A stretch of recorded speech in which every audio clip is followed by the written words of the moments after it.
Baik, di sini saya akan menjelaskan tentang apakah asuransi itu dan definisi dasar asuransi serta definisi asuransi dari sudut pandang badan usaha. Jadi, asuransi itu adalah suatu mekanisme pemindahan risiko dari tertanggung atau yang disebut nasabah dan kepada penanggung yang disebut pihak asuransi. Jadi maksudnya di sini asuransi itu sesuatu perjanjian antara dua belah pihak, yaitu perusahaan asuransi sebagai penanggungnya dan nasabah sebagai tertanggungnya. Jadi dalam asuransi itu nasabah membayar iuran atau kontribusi atau seperti sejumlah premi untuk mendapatkan perlindungan dari risiko tertentu, misalnya seperti risiko kesehatan, risiko kecelakaan, risiko kehilangan harta benda, dan lain sebagainya. Baik, kemudian asuransi itu sendiri memiliki beberapa jenis, seperti ada asuransi kesehatan, asuransi jiwa, asuransi kendaraan, asuransi rumah, dan lain sebagainya. Jadi asuransi ini sendiri nanti memiliki manfaat untuk melindungi nasabah dari risiko finansial yang tidak terduga. Misalnya kita ada hal-hal yang mungkin dijauhkan lah ya, yang tidak kita inginkan terjadi, tapi kita tidak memiliki mungkin simpanan, tapi kita sudah melakukan asuransi yang kita bayar tiap bulan. Jadi ini memberikan sedikit kelonggaran atau ketenangan secara pribadi kepada kita sendiri. Kemudian definisi asuransi dari sudut pandang badan usaha itu dapat didefinisikan sebagai suatu rencana yang melibatkan penggabungan sekelompok orang atau dengan memindahkan risiko yang kemudian memperoleh tanggung jawab hukum kepada pihak ketiga.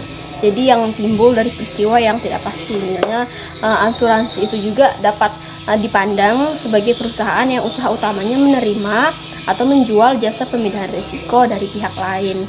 Dan dalam konteks ekonomi itu asuransi merupakan suatu pengumpulan dana yang dapat dipakai untuk menutup atau memberi ganti rugi.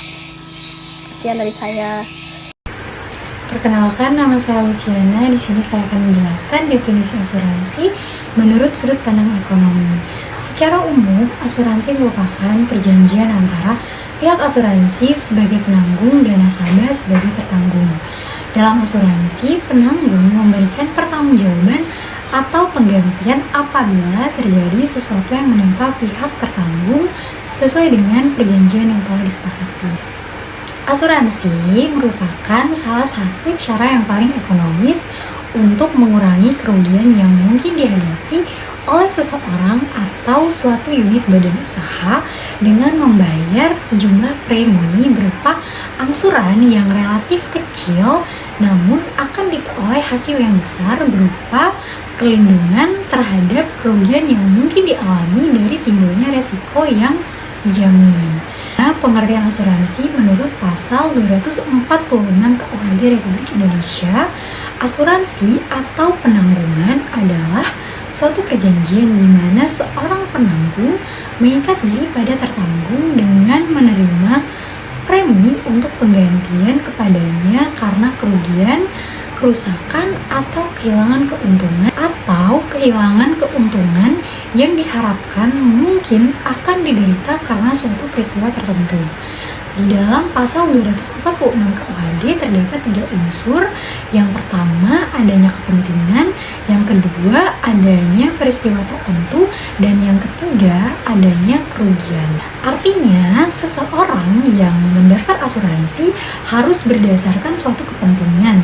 Selain itu, asuransi juga bermanfaat apabila nasabah sewaktu-waktu mengalami suatu peristiwa tak terduga yang menyebabkan kerugian, di mana sebagian kerugian yang dialami dapat ditanggung oleh pihak asuransi sebagai pihak penanggung dengan catatan nasabah telah menjalani dan memenuhi tanggung jawabnya dengan membayar sejumlah premi yang sudah ditetapkan sesuai dengan perjanjian.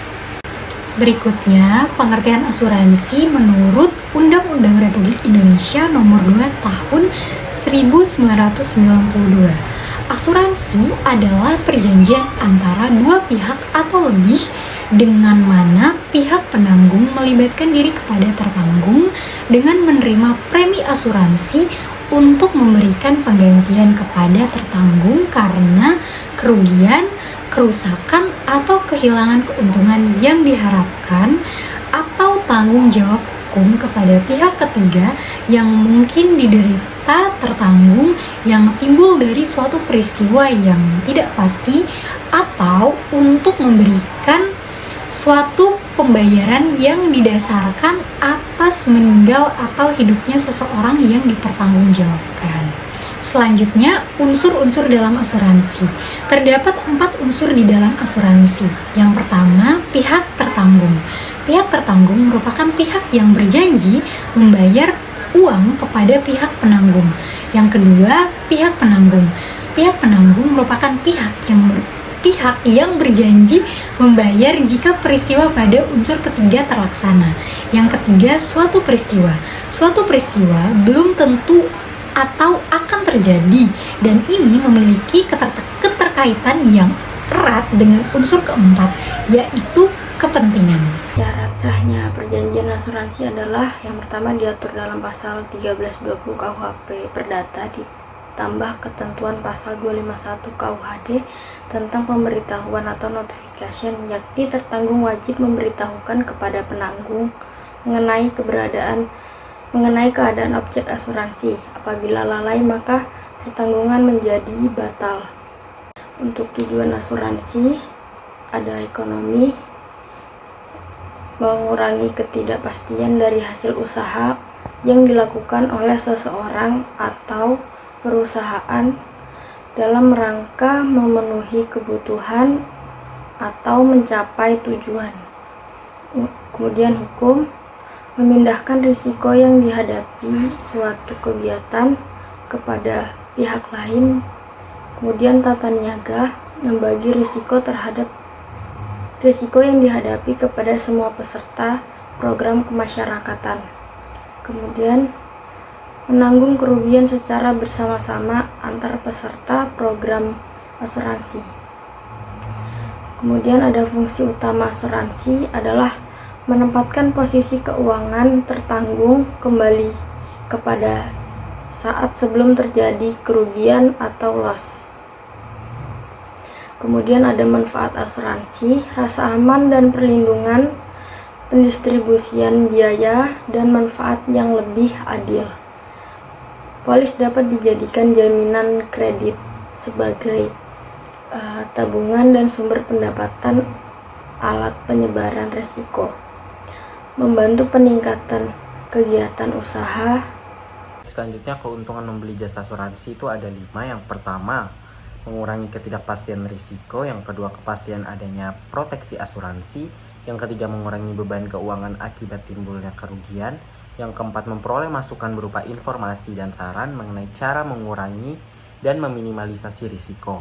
Yang kelima, menjamin ketenangan untuk berusaha dan bekerja. Selanjutnya, keuntungan bagi perusahaan asuransi itu ada 4. Itu dia berasal dari yang pertama, premi yang diterima. Yang kedua, pernyataan modal di perusahaan lain. Yang ketiga, hasil bunga dari investasi surat berharga. Yang keempat, selisih premi asuransi dengan reasuransi. Selanjutnya, asuransi dan tabungan. Pertama, asuransi jiwa itu yang pertama, besarnya uang yang akan diterima dapat ditentukan sendiri oleh pemegang polis saat perjanjian dibuat. Yang kedua, ada unsur keharusan untuk membayar premi secara teratur. Kemudian yang tabungan, yang pertama, besarnya uang yang diterima tergantung kemauan si penabung. Yang kedua, tidak ada unsur keharusan. Selanjutnya, yang ketiga, untuk asuransi jiwa itu besarnya premi yang harus dibayar sudah ditetapkan sesuai dengan perhitungan. Yang keempat, terdapat unsur proteksi finansial, yaitu jaminan terima uang yang pasti sesuai perjanjian. Kemudian yang tabungan, yang ketiga itu besar uang yang ditabung tiap kali menabung tidak selalu tetap. Kemudian yang keempat, tidak terdapat fungsi proteksi terhadap risiko. Selanjutnya itu ada asuransi jiwa yang kelima, itu saat tertanggung meninggal dunia, jumlah uang yang diterima pasti meski baru membayar premi yang kecil. Kemudian yang keenam, bersifat kolektif. Untuk tabungan yang kelima, besarnya uang yang diterima tergantung jumlah tabungan yang ditambah bunga. Kemudian yang keempat, bersifat individual dan bebas. Yang pertama, persamaan asuransi dan spekulasi. Persamaan asuransi dan spekulasi ini ada 2 poin yang sama. Yang pertama, tujuan kontrak sama-sama untuk memindahkan risiko. Yang kedua, keduanya tidak mengandung unsur perjudian karena tidak menimbulkan risiko yang baru. Selanjutnya, asuransi versus spekulasi. Untuk di bagian asuransi terdapat 3 poin, yaitu pertama, kontrak persetujuan adalah penanggungan. Yang kedua, risiko yang ditangani adalah kerugian yang mungkin timbul. Yang ketiga, transaksi asuransi lebih menguntungkan sehingga dapat mengurangi risiko. Sedangkan di bagian spekulasi terdapat 3 poin juga. Yang pertama, kontrak persetujuan adalah jual beli. Yang kedua, risiko yang ditangani adalah kemungkinan perubahan harga. Yang ketiga, risiko yang tidak berkurang hanya berpindah kepada orang lain yang sanggup menanggung risiko tersebut. Selanjutnya, perbedaan asuransi dengan perjudian. Perbedaan asuransi dengan perjudian ini terdapat 2 poin. Yang pertama, terhadap perjudian atau pertaruhan, undang-undang tidak memberikan akibat hukum dari perjudian yang timbul adalah naturlogische verbindens. Sedangkan dari asuransi timbul suatu perikatan sempurna. Sedangkan poin yang kedua, kepentingan dalam asuransi adalah karena adanya peristiwa tak tentu untuk tidak terjadi di luar atau sebelum ditutup perjanjian. Sedangkan perjudian kepentingan atas peristiwa tidak tentu itu baru ada pada kedua belah pihak dengan diadakannya perjudian atau perjanjian pertaruhan. Selanjutnya ada prinsip asuransi. Prinsip asuransi mencakupi ada 7 poin. Yang pertama, insurable interest, yaitu kepentingan terhadap objek atau hak subjektif yang mungkin akan lenyap atau berkurang karena peristiwa tidak tentu. Yang kedua, almost good faith, yang dimaksud itikat baik. Yang ketiga, indemnity, kembali pada posisi semula atau keseimbangan. Yang keempat, proximate cause, yaitu sebab akibat yang berantai. Yang kelima, prinsip follow the fortunes, berlaku bagi reasuransi. Yang keenam, subrogation, yaitu menuntut pihak lain yang mengakibatkan kerugian. Yang ketujuh, contribution, yaitu pihak penanggung mengajak penanggung lain untuk ikut menanggung.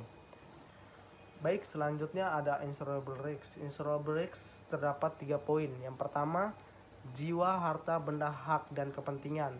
Yang kedua, sesuatu yang dapat dipertanggungkan. Yang ketiga, memiliki hubungan hukum dengan objek.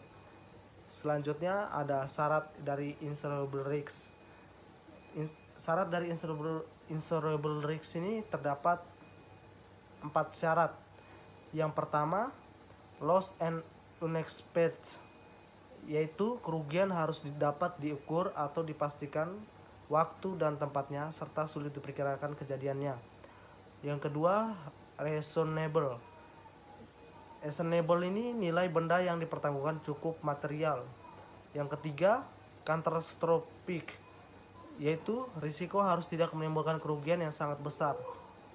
Yang keempat, homogeneous, yaitu barang yang diasuransikan bukan yang unik melainkan banyak barang serupa atau sejenis. Pelaksana prinsip indemnity, pembayaran tunai atas suatu klaim dengan penyerahan langsung kepada tertanggung atau kepada pihak ketiga dalam hal tanggung gugat. Penggantian replacement atau barang tertanggung dalam bentuk barang yang sama.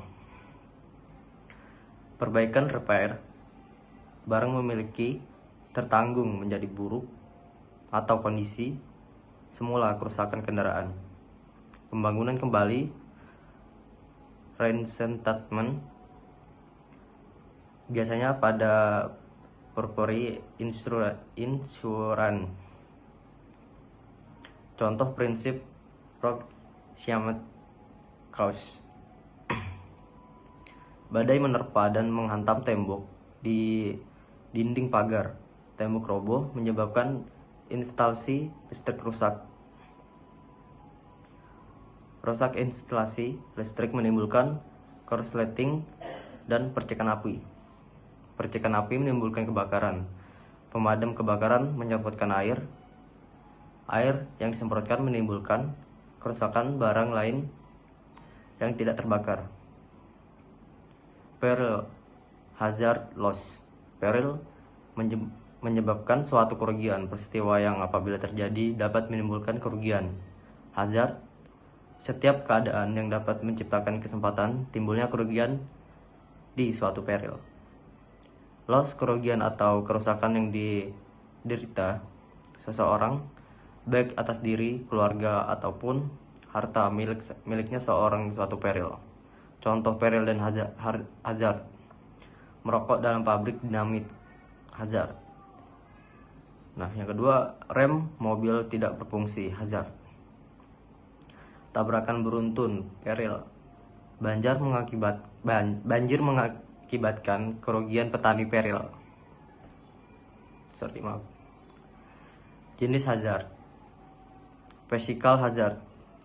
Kondisi yang bersumber pada karakteristik fisik atau objek yang dapat memperbesar terjadinya peril yang timbul dari kondisi fisik penggunaan barang yang dipertanggungkan. Contoh, garasi dijadikan pabrik petasan. Legal hazard. Seringkali berdasarkan pada peraturan ataupun perundangan yang bertujuan melindungi masyarakat, justru diabaikan atau kurang diperhatikan sehingga dapat memperbesar kemungkinan terjadinya peril. Jenis hazard. Moral hazard. Suatu kondisi yang bersumber pada diri orang yang bersangkutan atau berkaitan dengan mental ataupun pandangan hidup serta kebiasaannya yang dapat memperbesar suatu peril berkaitan dengan sifat dan perbuatan si pertanggung,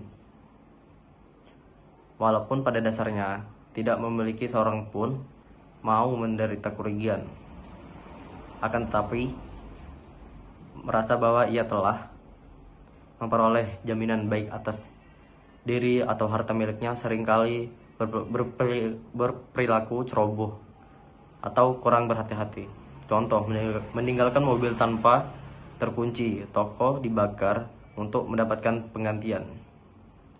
Sekian dari saya, terima kasih.